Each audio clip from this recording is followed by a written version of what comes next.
সন্তানকে নেককার হিসাবে গড়ে তোলা কতটা জরুরি তাই ঘটনাটি না জানলে বিশ্বাস করবেন না। এক হতভাগা ব্যক্তি কবরের অন্ধকার প্রকোষ্ঠে দাও দাও করে জ্বলা আগুনের মাঝে আর্তনাদ করছিল। চারপাশের দেয়াল তাকে পিষে ফেলছিল, কিন্তু তার কান্না শোনার কেউ ছিল না। হঠাৎ এক অলৌকিক রহমত নেমে এলো। মুহূর্তের মধ্যে সব আগুন নিভে কবরটি জান্নাতের বাগানের মতো সুশীতল হয়ে গেল। ফেরেশতারা আজাবের পরিবর্তে জান্নাতি রেশমি পোশাক নিয়ে হাজির হলেন।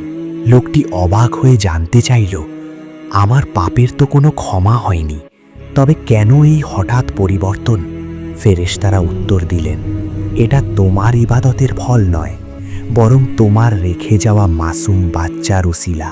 দুনিয়ার বুকে তোমার এতিম সন্তানটি এই মাত্র মাদ্রাসায় বসে বিসমিল্লাহির রহমানির রহিম পাঠ করেছে, আর মহান আল্লাহ ঘোষণা দিয়েছেন, যে বান্দা আমাকে পরম দয়ালু বলে ডাকছে, আমি কেমন করে মাটির নিচে তার বাবাকে শাস্তি দেব?